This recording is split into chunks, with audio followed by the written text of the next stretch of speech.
The tale of two countries. One side getting slammed with storms and rain, the other bone dry and on fire.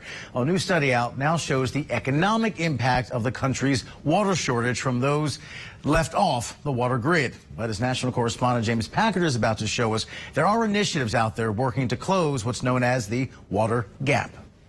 As millions of Americans muddle through each day without water. If you ever go camping, it's the same thing, but every day. It's just like that.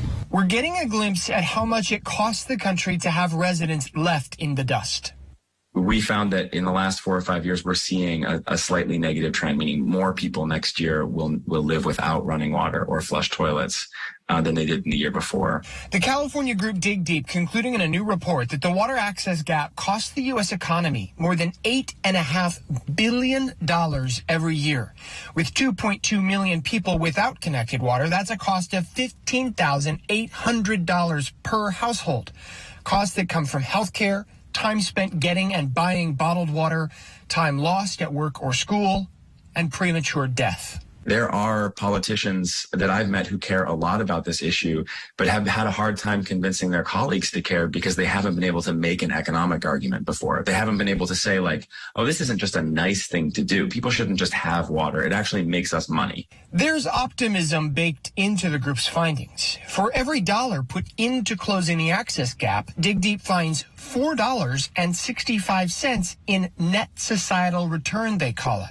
You get time back to go to school or to go to your job. You get your health and your mental health back. That money gets respent in the local economy as, you know, a purchase of gas or as tithing at church.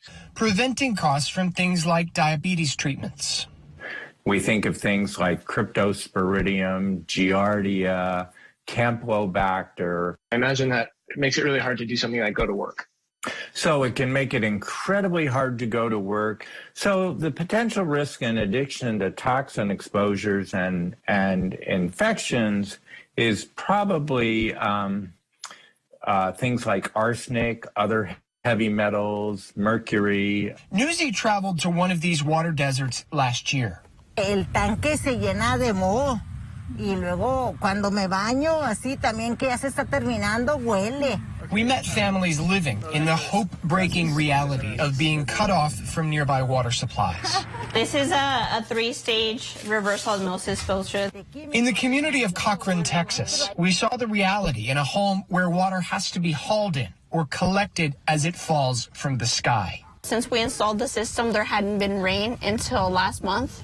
And so now she's almost done with the water that's in that tank. This soon won't be a problem in Cochran anymore. DigDeep is among the organizations that worked hard to get a water connection here. We just broke ground, and we're hoping to wrap construction in August or September of this year. A major success story in the fight to close the water gap in a quickly changing climate. This problem needed to be solved yesterday. I'll settle for as soon as possible. I do think that the sooner we can get these communities on the line, the better, because cost is going to go up for water in general. And, you know, it's going to be much harder to try to even put the connection in when that happens. James Packard, Newsy, Los Angeles. And to see Newsy's full documentary on the issue, you can find it on our streaming channels and at newsy.com. It is called, quote, Before the Water Runs Out.